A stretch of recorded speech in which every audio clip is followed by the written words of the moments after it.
The last couple of years, I've worked with hundreds of online stores to help them with their Google Ads campaigns.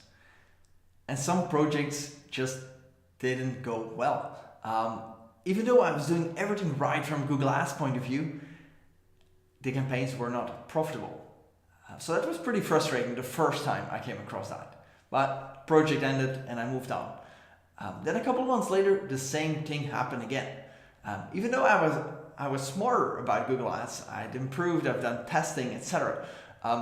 Still, things didn't work out.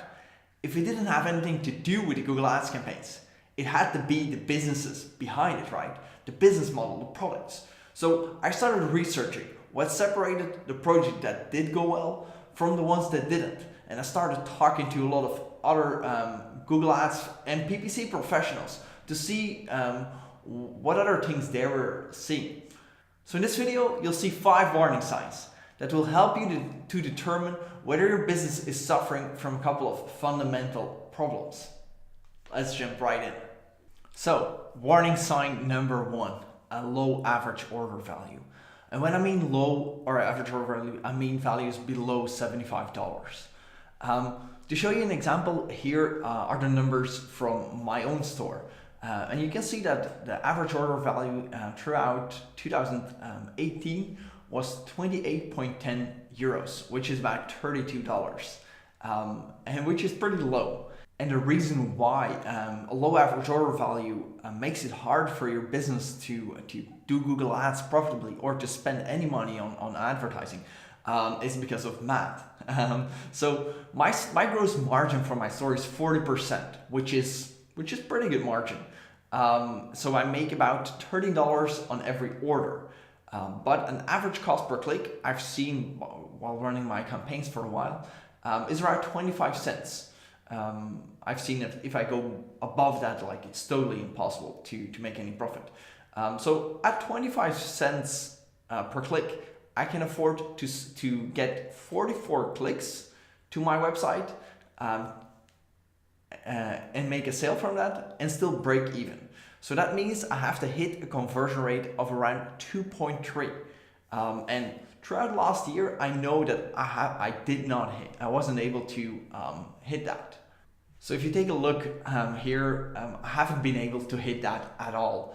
So I have to hit 2.3, but here I had like 0.75, 0.68, 38, like some very slow ones, 0.15%, 0.65, yeah, and it averages around like 0.5%. So actually I'm way off. So for my store, Google Ads doesn't really make sense for the numbers as they are. So research has backed this up. Average order values for like top 25% of online stores are, depending on the research, between like $100 and $125. And the bottom 25% stores have average order values of lower than 75%, $75. Whatever you can do, you try to increase your average order value. Even if you're already at a high rate, I've got a couple of tips that can actually help you to improve it. You can use like a free shipping cutoff. Right now on my store, Apes in Space, I sell space posters and I give all orders to EU and US free shipping. So instead of doing that, I could try putting the cutoff, so my average order value is around $32. So I could have the free shipping barrier at $35. So people would need to buy a little bit extra in order to qualify for free shipping. So I'd probably lose a couple of sales, so I have to see if it makes sense. A second way to increase your average order value is selling bundles. So for example, for me, I sell posters. I could create packs of like 2, 3, 4, 5 posters and sell them at once. Probably I won't sell this to every visitor, but it will increase the average. I could do more cross-selling in the checkout, try to sell additional products, or I could do upselling. Like for example, I've thought a lot of times about also selling framed posters. So this is something that easily could add like $100 per order. So that could really take up the average order value. Also, a wider range of products. If you have like small, low value items, well, you're probably only gonna have implementing these above tactics. You're probably only gonna increase it like a little bit. But if you really have to make a big jump, like for example me, like I'm at $32. With a lot of work, I could probably, let's say I could double that. I would only be at $60. So my cutoff here is 75. So I'd probably also be looking at adding different products. Like for me, I could do like t-shirts or hats or something that have these same prints. For you, it could also mean like going into different categories where the average order value might be higher. Okay, let's look at warning sign number 2, low gross margins. So your gross margin is what enables you to run your business. And when it comes to Google Ads, a very low margin often prevents you from advertising in the first place. So well, let's put some numbers to it. What I mean by margin, like a good margin. Well, I'd say everything above 75% is very good. You'll have like a lot of room to play with depending on your order value. Everything between 40 and 75% I would still categorize as good. If you go at between 25 and 40%, you're dipping into the average range, and it's not impossible to run campaigns there, but it gets more challenging. If you're dipping below 25%, it's gonna be harder. So if you're having these issues, low margins, they can be compensated by either high volume or high order values. For example, the best example of high volume is Amazon, who has run its business on the tiniest of margins for a number of years. But because of its huge volume, it managed to actually keep up and have sufficient cash to fund its operations. Many dropshippers suffer from these lower margins. So a common tactic amongst them is to go actually with products that have high order value. So I want to talk about one of our students in one of our courses who also was a B2C dropshipper with low margin. He had about 20% gross margin with a high order value. Like the high average order value was around $900. That means that he was making $180 in gross profit per order. And at a CPC of about $1.5 per click. So if you spent all that money, $180 on Google Ads at $1.5 per click, he could get 120 visitors and still break even. So that means that he actually had a conversion rate of around 0.83, which isn't too high, but seeing these bigger, more complex products that he was selling, it will influence your conversion rate. So if you're suffering from a low gross margin, what can you do to improve? Well, improve your product selection, add more products to your catalog with better margins. Try to add in other products to your store, like upsell them to raise your average margin.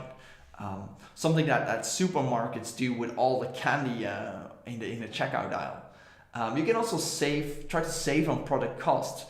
If you're creating your own products, you can help like redesigning, or you can look for different vendors for your products, or negotiating with existing vendors. These are all things that will take more time, but can have like a big impact if you manage to improve your margin by a couple of points.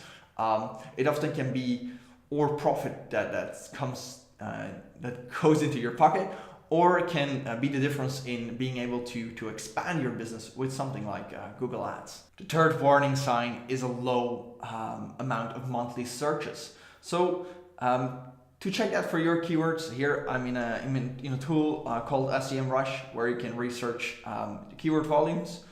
So what you do is you plug in your main keyword, or the keywords that you think are the main keywords for your business, like how customers would find you.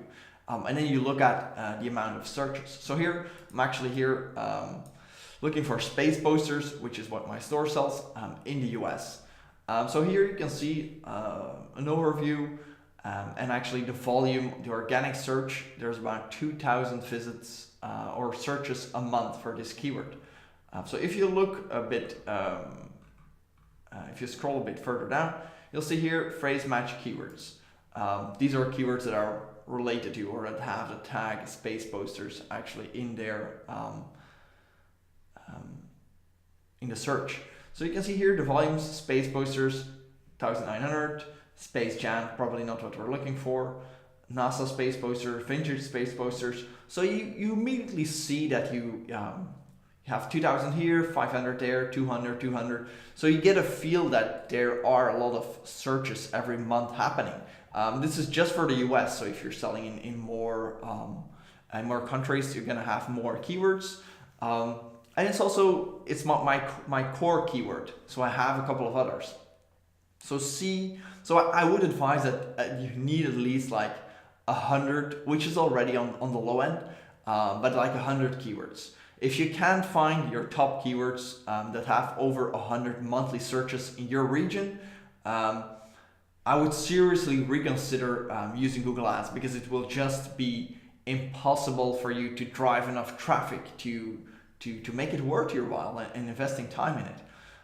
So if you have another problem that I also commonly see is of describing your product, that you don't really know how to describe your product. Well, it's the same, you're having the same problem because people aren't searching for your product. If you don't know how to search for it, how will your customers know?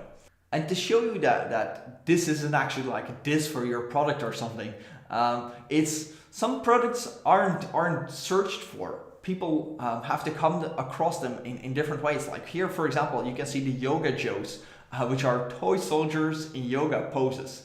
No one is searching for this. No one is searching for toy soldiers in yoga poses. So the way people discover this is maybe it pops up in their Facebook feed, or they see it referred as a gift on a website or on Instagram or something.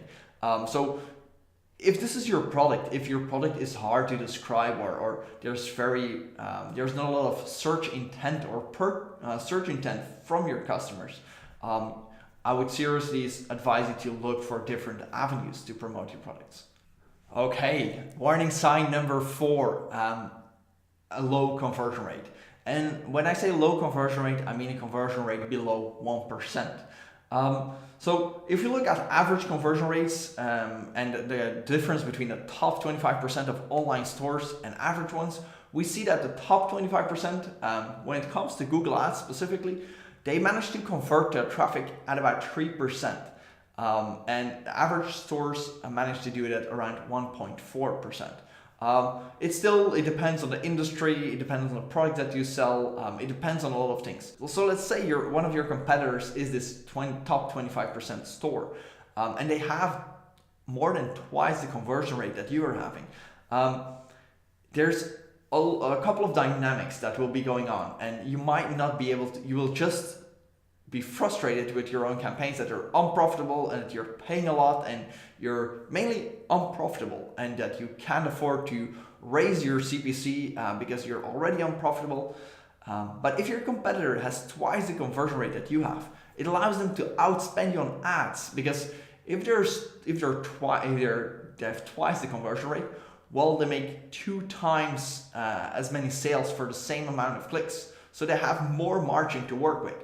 If they have more margin to work with, they can lower their prices. And again, because of their margin, because of this difference. And you can't do it. For you, it seems like insane to lower your prices because it's already not working. It also allows them to invest in other marketing channels. Maybe things like Google Ads, where you can make it work. It's unprofitable to you, but they can afford it because they have like that little extra part. Or they can get volume discounts. With all of the previous things, they will actually sell a lot more. Their sales volume will be a lot higher, enabling them to get like better prices from their vendors. And again, it's like a flywheel. All these things strengthen each other. So while you should look and focus on the things that you can control, your own conversion rate, you should be aware what's happening in the marketplace. Top sites like Amazon can easily convert traffic at 15 to 20%. So if you're competing in a category against Amazon and you're spending, and you look at that difference. So let's say some of my space posters, Amazon also sells them. So if I'm in a search competing with Amazon that has like 15% conversion rate, and I'm not even converting at 1%, well, they can easily outspend me, and it will be very hard for me. So I would suggest to look at conversion optimization, especially looking at what's stopping people from buying from your store. Time for the final warning sign, and that is a small product catalog. So this is something that's also forgotten many times. So people have a set of products or have a website and they just want to link it to Google Ads and then make sales. But the small product catalog actually comes into play when people are researching products. So let's look at an example to make that a little bit more clear. Let's say you're looking for shampoo, and when you're searching, you actually see 3 ads. The first one is for a retailer like Amazon, doesn't have to be Amazon, but they sell like multiple brands and have about 50 shampoos listed on the page. The second is an advertiser that that's like selling their own brand, and they only have 1 shampoo. It's like the perfect magical shampoo. Third advertiser actually also has its own brand, but they sell 5 different shampoo products. Now I think, what is the chance, if you don't know anything about the person or about the person searching, what are the chances that somebody will convert on the Amazon type of site, or on the second site where there's only 1 product, or on the third site where the selection is a little bit bigger? Chances are that the first advertiser has a much higher chance at converting the search. And that's because if people are searching, especially for very generic terms, they don't know yet what they're looking for. Or maybe they do, but the chances that you have it with that 1 product is pretty slim.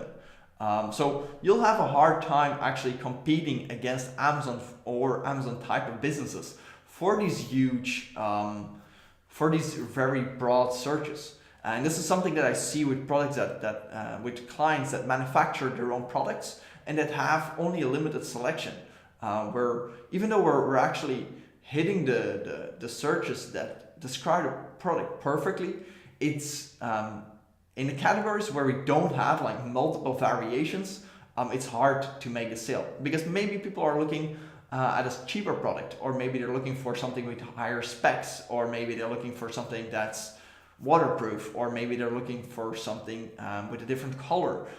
So what can you do about this? Well, if you only have very limited amount of products, you have to be super selective when it comes to keywords. So if you're that shampoo brand that only has 1 magical organic shampoo, well, you're gonna have to limit yourself to everything like organic shampoo related. That's already gonna be hard. So you're gonna have to be super selective in what you're doing. You can also try to expand your product catalog, research your products, research your customers. Why aren't they buying?